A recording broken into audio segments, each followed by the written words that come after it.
I'm Jake. Hey, I'm Graham. Hi, I'm Kevin. And we just wanted to... AIDS group. Yeah. We all have AIDS. Well, we did a project on AIDS, and that project looks like this. So, basically, we have a map of the U.S. This is really bad. Show the year. Oh, you can see my reflection. Hey. And so, we wanted to do a project that educated people a little bit on... Wait.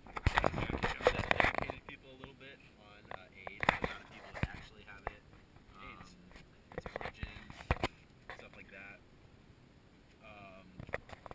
So we wanted to do something, a project that would affect. Do something that has cultural relevance and AIDS count, and so it's kind of like a history game, or a history feature. And then there's also a game aspect where you can like there's options A, B, and C, and then depending on what you click, it'll change the number of people who have AIDS in the future. And you can see how your different strategies in fighting AIDS will really affect the number of people who get it. So you get to be the president. And here's the program. So for some reason it's not running on the full screen. That thing died. It didn't die. It's still going. It's just you can't really see it. So we have just a quick rundown on some of the history. You scroll through it by pressing the right arrow. Pretty straightforward.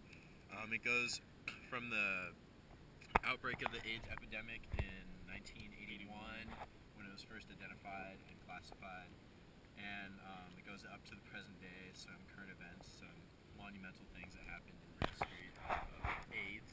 And as you go through it, the cities will pop up and coordinate. Like green would be not that big a high density of AIDS or population, and then bright red will be like everybody has it.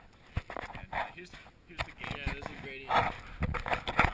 So you're the president of the U.S. and you have a few decisions to make, and you just select like A, B, or C, which ones you want to pick. Depending on the answers you pick, they have an effect, either positive or negative, on the simulation, like how rapidly the disease spreads.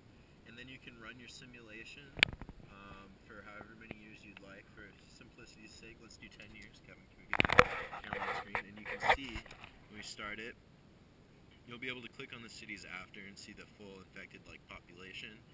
Then you press J when everything's over. So there's Boom, colors. so that's a gradient of the cities and their current population of infected people with AIDS. Show the time. Show The year red. changing. Here's the year up in the right corner, but the degree of redness You is can basically the amount is the most infected. and you can see the total population infected down here changing. It goes by year. And if we did a more extreme simulation, like if we totally said we didn't care anything, we picked all the wrong answers for the initial part, that would set the growth to be really high, and you'd be able to see some radical differences in the amount of people being infected. You would see all the cities start to turn red. I believe when we selected all the worst answers, we got up to 1.3 million people infected in major That's cities. literally everybody. Yeah, pretty much. And then there's just So close to everybody. I think the simulation is just about done. Yeah, Let's get to everybody. So you can see some of the colors change, and over here you'll be able to see the city name as well as the infected population of that city pop up when you click on the different dots. Just like that, you can see New York has the highest population. And then when you press J, you can either select to try it again. Do you want to rerun the simulation under different